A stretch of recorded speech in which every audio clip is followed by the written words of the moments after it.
My skin is black. What you looking My at? skin Yeah, is black. I feel so good to be black right now. Welcome What to you looking episode at? 72 of the Black in Fashion podcast. So thank you so much for joining me today. Today I have Star of the NYC Lookbook, and I'm going to go a little bit in depth about her business and her book and everything that's in her book.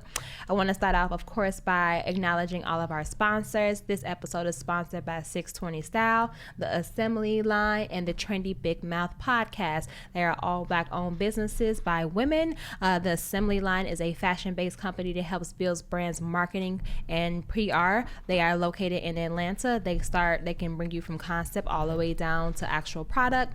The Trendy Big Mouth podcast is for the millennial moms, and then you have 620 Style that is the queen of the flare pants. So thank you, Star, for joining me today. How are you? I'm good. Thank you for having me. No problem. This is actually Star's first interview, so she might be a little bit nervous. So nervous. Gonna have to open you up a little bit. This is less of an interview and more of a conversation Thank piece. you. Let's do that. So we're just 'Cause I gonna can talk. Yeah, we're just gonna talk about your brand.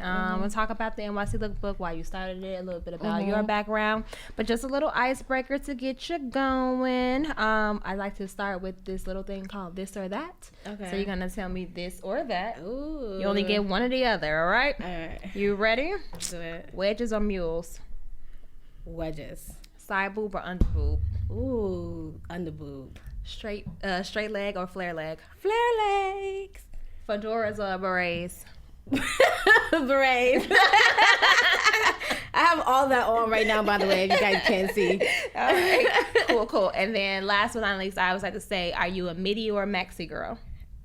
A mini. Midi. Okay, cool. Yeah. All right. So Yeah. You're That's good. good. Yeah. Good. Okay, so I want you to just start off by telling me like a little bit about your background, where you're from, if you want to throw in like a little bit of your education, and then we'll start from there. Okay. My name is Star. I'm from Brooklyn. Live in Harlem at the moment. That's all. Y'all must have been in that traffic. Okay. Brooklyn. I'm a serial entrepreneur. I've been starting businesses for like the past 10 years over and over, waiting for something to hit. Okay. I've done podcasts, a hip hop radio show called Bar Talk Radio. Okay. That's my first baby. I've done a Date Me Live show. It's called Are You Brave Enough to Date Me on Instagram. Okay. Yeah, now I'm doing a lookbook. What else I've done? Oh, I have a sex toy line. Oh, girl. A lot going on. Yeah. Okay, so tell me about the lookbook. Well, tell me about your fashion background. You know, that even made you want to do something like this. So, what are your ties with fashion, and what kind of got you to create the lookbook? When I started, like some things, it's like really, to me, it's come naturally. But I went to FIT. Oh, nice. Didn't graduate from FIT, but I went to FIT college, and then I started working for a magazine. You can't see me. I started working for a adult magazine called Aeon Magazine. Okay. And while I was working for them, I was the social media director. Okay. Then I started styling for them. So I loved it. But I don't like doing things that people are already doing. I like to change things up a little bit. Okay. So, but the reason I did this book isn't really because of fashion. I did it because of entrepreneurship. Gotcha. Yeah. Okay. So basically, it's just a whole bunch of up-and-coming designers Okay. who have been working hard to promote their brand, and I want to promote it for free. Okay. All right. So to get Look into after them. so there will be like a different issue like every month or Every 2 quarterly, months. every 2 months. And how do you actually get into the lookbook?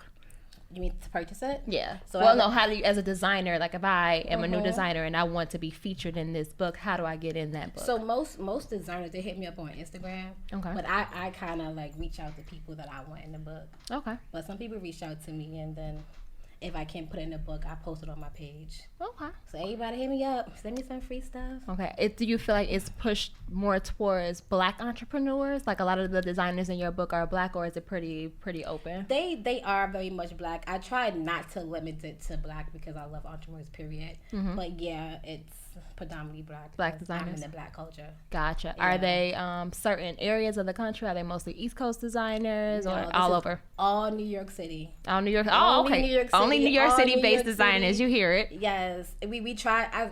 My friend kept saying do it New York City, the tri-state area. Mm-hmm. So I may do that in the next one. Okay. But not the one that's coming. And December 16th Is the next one. is the next one. Gotcha. Okay. But I may do it for the third one. Okay. All right. Yeah. So who's featured in this? Is this issue number 1? This is the first one. So this is the first one. So Yeah. what are some of the designers that's featured in issue 1? So this the first one pretty much I put all the homies in it. All the homies in it. All your homie designers. All the homies in it. Yeah. You know, I had to do them first. Okay. Make sure they shine first. Gotcha. We actually just did a pop-up not that long ago. It was called the Black and Fashion pop-up, and we Okay. did nothing but like black designers, and then we Yeah. did a Black Ass Friday on Black Friday. Oh. We had nothing but black designers and black vendors and Black stuff like ass that. people. No. Yep. No, that's what I was going for. Like when I Yeah. started this podcast, it was to promote that, to promote black designers, black Okay. creatives, and to push for entrepreneurship as well. Yeah. So I definitely make sure that everything that I do is super duper black. Yeah. Yeah. Everything I do is super duper black, and I really, really love this. I'm actually just recently started a black fashion designers directory. Okay. So that way you have like a one-stop shop for like, you know, people if you want to pull merchandise, if you Yeah. want to shop merchandise and stuff like that. So Oh. you might have to, you're I gonna have need to. that directory. Oh yeah. We gonna definitely partner on that for Yeah, sure. yeah. So what would you say is very, very crucial about making sure we keep that black dollar circulating throughout black fashion designers? Just don't be lazy. You know, because not everybody have a website. Not everybody is Googleable. Not everybody has the marketing dollars to put it out so you can see it. So don't be lazy. Just go out there, hashtag the shit out of entrepreneurs, black designers. It all pops up. That's kind of how I get the designers too. I actually put up and coming designers like hashtag. Okay. You know, New York City designers. Like, just don't be lazy about it. They out there. Yeah. And it's good. Yeah, it's they got good. some good stuff. These people are putting in work. Gotcha. They really putting in a lot of work. How do you So, feel that their price points and their customer service, I guess, goes towards like their fellow counterparts that may not be black? They honestly, you know, we do get a lot of backlash on that, but I don't think it's the same like it used to be. Like I said before, they're really putting in that work. They're doing photo shoots every week. They're getting new products. They're paying for this stuff up front to get it printed on and get it sewn and fixed. Like, they put it in money. I know. Yeah, it's not easy. You know, the website, then you have to hire a graphic designer, then you got to hire a videographer. You know, you got to hire models. You have to have events. All this stuff costs money. Right. Those white brands ain't doing that. This is absolutely They true. just putting it out and then y'all liking it because somebody writing it. Yep, absolutely. Are you familiar with my company? I'm not. Tell me. No. I'm about to put you on today, honey. Yeah. Put you on today. So you did reach out to me via like the podcast and Yes. stuff like that. I own a company. It's called LC Apparel Consulting. Okay. And all we do is do manufacturing and product development for black designers. So I have a See? studio over in Bushwick. So I have about 200 plus black designer clients Let's that do it. we're creating products for. So I think that we could definitely partner with like all the different, and a lot of these are brand new designers. So they come All to us up and for, coming, yeah. you know, they got the ideas in their head, and we do all the sewing, all the pattern making, the fabric wow. sourcing. We take it from inside their head and we bring final products, and then we manufacture all their goods. We don't have an MLQ. We make everything right here in New York. Ooh, Our let's office do is it. in Brooklyn. Yeah. But that's like our push or whatever. And they always ask like, how do we get ourselves out there? Because Yeah. it kind of stops with me. I don't do branding, marketing, PR, anything like I that. do. I literally make the products. That's it. Me and my Yeah. team, we make your products from scratch, but that's all we do. We don't brand it. I do somewhat of merchandising, and I help them build their brand foundation and brand identity and stuff like that. But when it comes to selling it, I ain't gonna sell it for you. The only thing I'm Yeah. gonna do is put it together for you. Yeah, you do the rest. Yeah. Yeah, that's all. I'm like, that's literally all we do. But I would love to have like a partner where I'm like, hey, well, go this direction. This person can help you with that. And we have a few, but none of them are based here. We use a branding company. One of our sponsors, this out in Atlanta, she does like a lot of the branding and stuff like that for our clients. And then we have another one in Jersey called Cass Retail Agency. But it would be nice to have like that hands on, because they get the product, and it was like, okay, now I need a model. Now I got to shoot it. I got to figure out the concept of my shoot. But a lot of our designers are not all based in New York. We have designers all over the U.S. that we work with. I would say it's about 50-50 of like tri-state designers, and then the other half are people who don't have the resources that we have in New York, but they want it. Have you ever heard of Flying Solo? No, I have not. It's a store in Soho that puts up and coming designers in one place. Yes, yeah, I do know that. Yes, I know like they, yeah. but they want to have their stuff, even the ones that don't Shout live out here. the condo, Flying Soho. Yeah, my stuff is in Flying Solo too. Yeah, I make handbags. My DJ know that. That's how I know him from him. Gotcha. Yeah. Dope. So since you've been working and like in this industry and as just like an entrepreneur, what would you say has been like your biggest struggle in entrepreneurship, or what are some tips you feel like you can give for someone that is starting that road to entrepreneurship? Well, the biggest struggle for everybody is money, but the biggest struggle for me is I don't want to say the struggle. The biggest thing I've learned through my struggle is knowing what I can and cannot do. Gotcha. So I've learned, and I'm a genius when it comes to like marketing and thinking of something that's completely different outside of the box or whatever that nobody is doing. But when it comes to the actual what's the word I'm looking for? Execution of it. I'm never that person. I can have everything here. Just like you said, you could get it done. And once it's out there and done, I need somebody to put that stamp on it or push me. You know what I'm saying? And I've learned that about myself. So I got my right hand chassis that's always like, "Stop, just do it. Just do it." So yeah, so that's something I learned about myself. But it's a struggle, period. It's a struggle getting it done. It's a struggle actually making it happen, continuing to the end. It's a struggle getting the money, putting the money up front when you still got bills. Of course. You know, it's a struggle to get people to buy it. It's a lot of work to make that happen. Can they see me where they at? Oh. A little bit. I was like, you got to slide a little bit this way, a little bit, but they can see you. I like to be seen. She's like, I can bring it up closer too. Yeah. Come up here. Yeah, let me bring it up a little bit. Yeah. So you can see. I mean, it's all on YouTube because we do like a video. Okay, I want to zoom mine. So it actually, like, this is just, if you see it now, you see it or whatever. Yeah, but you can save that to the send me, right? Okay. Yeah. That's why we got this one. Yeah. Because this one is going to be edited. It'll come out with the episode. It'll be on YouTube. This is literally just... I did my makeup for y'all. Yeah, I'm like, this is literally just right now. Like, so I go live sometimes, but then there's a lot of times that I don't. They can look at you. They know what I look like. Oh, okay. My phone died. Yeah, you good. But, okay, so just to go and add just to talk about just like that push like for entrepreneurship, would you say that it's a struggle or it's harder to get like that seed money, like loans and like grants and stuff like that when you're first starting out? So what do you recommend people do? Like you said, they already have jobs and they already got bills and stuff like that to pay, and then it's like it's very hard to get loans and grants, stuff like that when you in your first year of business, because a lot of times you have to, they want tax returns from the year before, or they want something that they can utilize to show like some type of collateral. So what is your advice for just maybe getting the idea off the ground just to get it started? My advice would be, don't be afraid to start small. We always think you need that seed money, which is, 10 grand to get 50 pieces. Sometimes you don't need that. You need 10 pieces.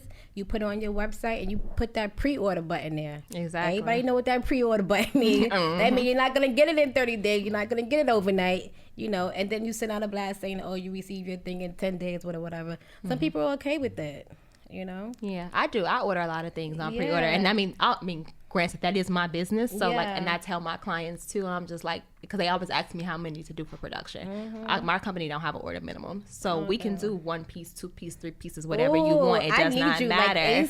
Yeah, I'm like, it doesn't matter. We can make whatever you want. So my thing is, and I literally just posted about it this morning, like I put up a tip every morning, and my tip this morning was like, let your samples lead your production. Yes. Analyze the data, see what colors are gonna sell more. You better get you a good graphic person, because you could do a whole photo shoot with your samples and they can recolor the images and make it look like it comes in different colors and I stuff got like me that. a graphic designer, y'all. Look. Exactly. And then use that to understand which ones, because like for me, I did a jumpsuit line. I always do 7 of everything, because you're a different woman 7 days of the week. So I do 7 bags, 7 jumpsuits, and 7 jackets. Out of that 7, I think I may have had 3 that I felt like got like the most traction. Those are the ones I put into production. Yeah. And I can put all my stuff into production because I own the company, but I don't because it's no point, you know. Like I really let that, like what the market is seeing, just via Instagram and surveys, like and you said, drop your size, size, drop your colors, tell me what you like so that it can lead the production. So I do recommend the same way. I'm like, it's okay to start off small. Like I didn't start my business with an apparel consulting company. I started my business by making custom clothing at first, and then inch by inch I would throw in a collection here and there and see like where it got me. So my biggest piece of advice to people is just like, do the things that you can do that don't cost any money. Exactly. Like what can you do right now that don't cost any money? And then I tell people to write shit down. Oh my like, God, I'm one of those, like, everything and then down. that little feeling you got when you can cross some shit off, or like you can check a box and say like, hey, yo, I did that. Yeah, that's like the greatest feeling I feel like to anyone. It's funny when I started this book, my biggest thing is I said that I'm not gonna let anything stop me. Facts. I'm not gonna let anything get in the way. Whatever it is, just keep it going. And when I started the book, I thought I had to get the permission from a lot of the artists, designers in here to put them in a book. And then I spoke to my friend, which is a lawyer. He was like, no, you don't. Anything that's on the internet, it's free game. It's fair game, yeah. So I was glad about that because it was hard. They went and sent me back the thing they had to sign, whatever. They went and send them back. Like the agreements and stuff like that? Yeah, they taking so long to send it back. They taking too long to send me the photos. And I'm like, you know what? I'm just going to pick my own photos. Right, from your website. I don't need your real permission to do it. Yeah. So that's one of the things I did. And also, when it came to the book, I just did 10, I bought 10 books. Okay. I bought 10 books up front, and then I let that sell itself. No, and that's why I'm not making any money from this book. Not yet. Oh, like no, it's free? Like it's no. Oh, okay. So It's the what I pay for the book and what I make from the book, all the profits go to this organization called Life Camp in Queens. Oh, nice. So it's a nonprofit. It's a nonprofit. Yeah. Nice. Organization. So I'm making $0. Okay. So do you only partner with one, or do you partner with like multiple non-for-profits? Well, I picked them because I know someone that works there or whatever. But yeah, I do want to do a different one. If you know a new one, I own one. Well, it's called the Black Girls Designer Club. Well, you know what? So I'm like, I own a non-for-profit as well. I'm like you. I'm a serial entrepreneur. I own a non-for-profit as well. I own 4 because I have a clothing line. I own this. I own a apparel consulting company, and I own a non-for-profit. And my non-for-profit is called the Black Girls Designer Club. Well, I can do this one that's coming in December 16th. I can donate to yours instead. That would be great. It's not completely done. Yeah. Okay. So it's basically $5 a book. Okay. Yeah. That's we have an event. And we do events often. So we have an event on the 18th, December 18th. Okay. We're having a clothing drive, and we're doing it at my studio. We just wanted to, give like back to like the unfortunate, and like we invited like a lot of homeless shelters. So we have an e-board. It's about 5 of us that we've been donating clothes. We've been promoting the heck out of it. So we got a lot of clothes. People that giving you clothes. Yeah, because we're having a clothing drive. Yeah. So how's that been going with COVID? It's been good because I have a studio. They just drop off the bags to us. Oh, okay. Yeah, and then like when we actually have the day of the event, like I don't have to rent a space because I have a space. So like I just clear out. Because my studio is huge, So like my team, I have like 11 employees. Like we'll just like block it off or whatever. We're going to put all the racks up, and we're going to organize it like by the category and by the size and stuff like that. And then we've invited like certain schools and like homeless shelters and like foster cares, and they're going to come in and grab the stuff, and then we're going to have food and drinks and stuff like that for them. So we've been working on it for a couple months now. So when's your birthday? January 4th. Oh, okay. I'm a Capricorn. Okay. Yeah, Capricorn. Yeah. I don't think I know any Capricorns. No, really? Girl, we are the bomb. I feel like that's what Virgos, like Virgos be lit. Yeah, I was like, we are the bomb. Actually, we do. I mean, I try to do as much as I can. I offer classes and stuff like that. I teach sewing. I teach pattern making. I teach merchandise man. Literally everything that we offer, we teach it too. So like if you have anybody that needs to, like they want to maybe do their own stuff too, and that's my other thing. Like when it comes to like designers, like and how to get themselves off the ground, you can learn to do this stuff yourself. Like I can teach you how to draw. I can teach you how to sew. I can teach you how to pattern make. I can teach you how to produce your own clothing. I do an NYC garment district tour the first Friday of every month. Take you to all the factories in the city, graders, fabric suppliers, everybody, so that you can do it. Like you don't need to pay for my services when you can learn how to do it yourself. Yeah, but sometimes when you're an entrepreneur, you don't like doing everything. Like it's but if you ain't got no money, you better figure it out. I know doing that groundwork is so much. It is. It's that. But if I feel like if I can do it, I had a full-time job before I moved into entrepreneurship. entrepreneurship, and I built my businesses, all 4 of them, simultaneously as I was working. I didn't stop my job until I got laid off. When I got laid off, I'm like, all right, now time to get this your all and give it. I gave it my all. I've been trying to get laid off for the past year. Yeah, I got laid off. I got laid off in the beginning of January before COVID even hit. Yeah. And when I got laid off, it was just me. Yeah. And now I have a team of 12. And that shit happened really, really fast or whatever. But I think that's why I push people so much. I'm just like, you can. You think that you don't have enough time in a day, but when you actually schedule out your days, you really do have more time. I mean, you do. You do. Like, in your weekends, and it's just like that resilience key. Yeah. Which brings me into my segment. Okay. My next segment is called It's a Success or It's a Disaster. Okay. Tell me about a time in any of your businesses where something went completely to shit, and then you learned something from it, and it made you a better business person. Okay. So I started an online dating service called a TV show, I should say, called Date Me Live. And it basically was me putting 2 people on a blind date, and they both go live on their Instagrams, and all their Instagram followers can see and comment and That's cool. I like that. I'm a fucking genius. Yeah, I like that. That's dope. So I started that, and I was so busy trying to get videographers and all this stuff like that. My last episode, I decided to use my phone, and mind you, I started in November, no, October. I decided to use my phone, and it worked. And then COVID hit, right? COVID hit, and then now I'm on Instagram, and everybody. And actually, this show, I did want to say this. This show wasn't meant for me to keep it. It was meant for me to film and produce it, and then sell it to MTV and stuff like that. Gotcha. I'm a friend, you know. You do it like that? Yeah. She's like a friend. A close associate to me. I told her the idea, and she pitched it herself. Wow. She pitched it herself. So, yes. So, a disaster somebody part. is telling somebody your idea. Stole it. She stole my idea. Yes. And when you don't copyright stuff and you don't put things in writing, you lose out. So she really wasn't a friend either. No. Okay. Shout out to you. Yeah, she wasn't. All right. So then your piece of advice is to maybe just make sure you copyright and trademarking and giving your contracts and stuff like that in order up front. Or NDAs. I send everybody NDAs. Okay. Via text, via email, via Instagram. Everybody get NDAs now. Gotcha. Yeah. That makes sense.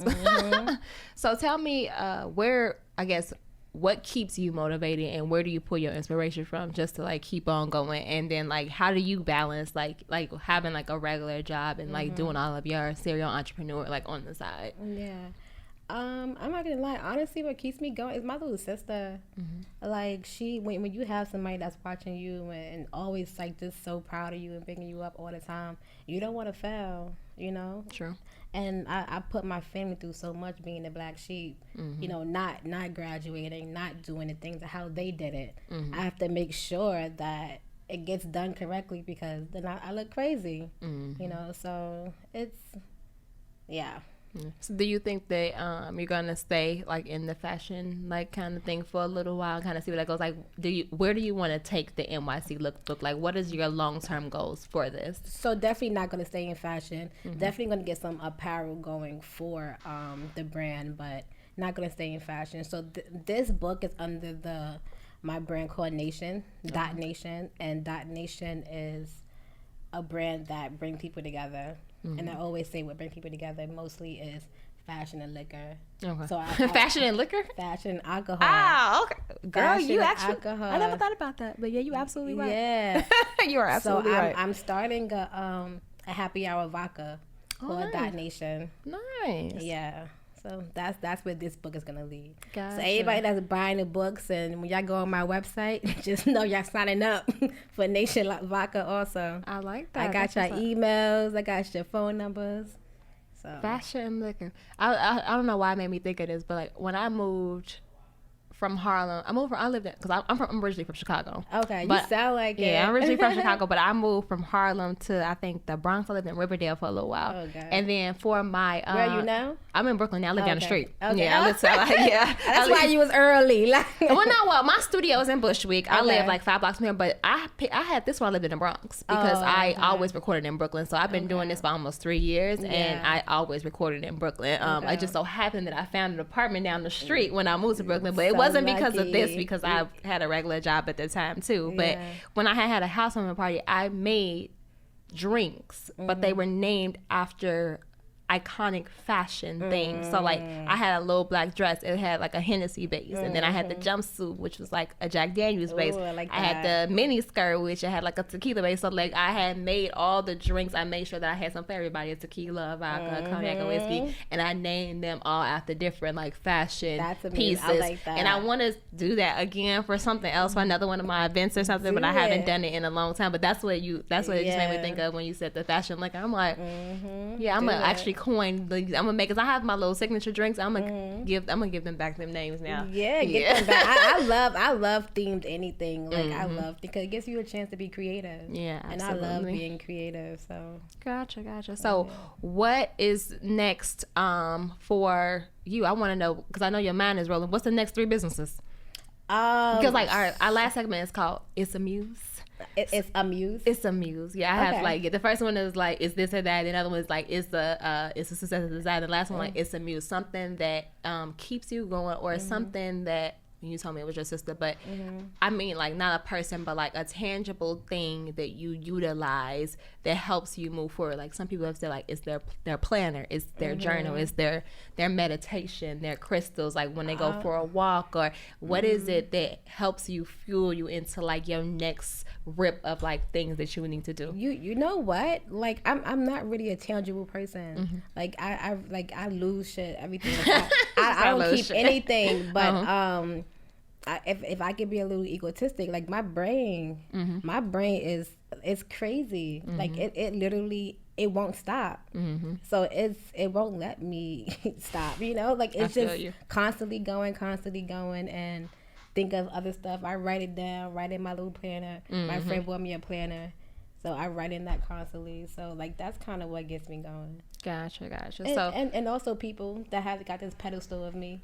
Gotcha. So now I want you to tell everyone, like, if they're a designer and they're listening, because most of our listeners are designers, how do they purchase the book so that it goes to the non-for-profit, and also how do they get in and how to own the next couple issues? And I'm pretty sure they want to be here. So you can find the book at Nation Smile for Nation Smile. Please. So you want me to look it up? I think I'm pretty sure it's Nation Lookbook. Lookbook. Yeah. So it's www.nationlookbook.com. And if you do want to be in the book, you can hit me up on Instagram. It's _nationlookbook.com. I'll be submitting my entry for my stuff. Yeah, so submit your stuff. Tag me on stuff. I'm posting constantly. You can tag me on your stuff. I will definitely post it. One thing I do want to everybody to acknowledge is that everything that's in the book, you have to be creative. I'm not just putting people that have a t-shirt line in the book. You have to put in that real work. This book is people who put in work, who is spending money, doing big stuff, doing fashion shows, and I don't care if you got 20 followers, I don't care if you got 1 million followers, but if you're actually putting in that work, I would acknowledge you 100%. Gotcha. And it's noticeable. And it's more than just apparel too. It's accessories, it's jewelry, handbags. And also if you're an entrepreneur and you do not have a clothing line, you can also bring it in. Okay. If you repeat the Instagram. Oh, okay. It's a nation. It's _Nation Lookbook. NATION Lookbook. And we'll also put all her information in the show notes as well. That way you guys can actually reach out to them, and it'll be on YouTube, Apple, Google, Spotify, you name it, Anchor. We'll put all the information there so that you can be a part of the book when she releases it as well. And then you said every 2 months, right? Every 2 months. So if you don't get in this issue, you might get in the next issue. Yeah. and also if you're an entrepreneur, we do have slots for ad spaces. where I could just put your ad space in. And we are charging $50 for ad space though. Nice. And that's where I get the money to send like the. Oh, shout out to Genesis that's on the cover. That's how I send her a book for free. This is how I send people that's attached to the book, give them a free book. That's how I send like people that can help me promote the book. Like if I had an extra book, I would have gave you a book, but I send you one. Thank you. Next my next shipment come and send you one. Gotcha. And you know, but yeah, definitely, it's $50. It's not a lot of money. Just another little situation to help you keep moving and stuff. Gotcha. But yeah, this is my baby, and I'm obsessed with it. Definitely. Yeah. But you gotta put it into that camera back Oh, there too. yeah. I'm like, 'cause this is Yes, live. This I going know. away. That's the camera that's gonna be out. This book is amazing. It's a hardcover lookbook. So it's great. Do you like it? I do. I love it. I Yeah. love it. I got a lot of designers that I feel like that would be great in that book. I have when I tell you I got a lot of Black designers that would be Yeah. amazing. And we don't do t-shirt brands in my place because we don't do wholesale stuff. Oh, so we okay. make everything from scratch. So people don't really come to I us for have t-shirts. I Yeah. have something that I want to get done. I want to do raincoats and bucket hats Oh, nice. for Okay. the lookbook. So, Okay, well, come on through, let's do- girl. I do Don't steal outerwear my too. idea, y'all. I see y'all. I ain't gonna lie. I do have quite a few people that are doing bucket hats right now. Yeah, everyone's doing bucket I have hats, a couple yeah. people bucket hat, and then I don't have the people do outerwear. I do outerwear for my personal brand, but I have a few, but they're not in the tri-state area. Like my good.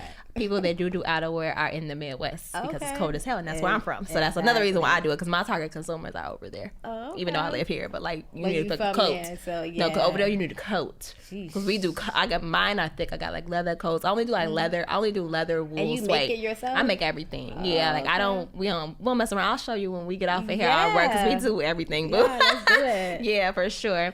All right. Well, thank you guys so much for tuning in today. Yeah. As I always say, stay Black. Peace out.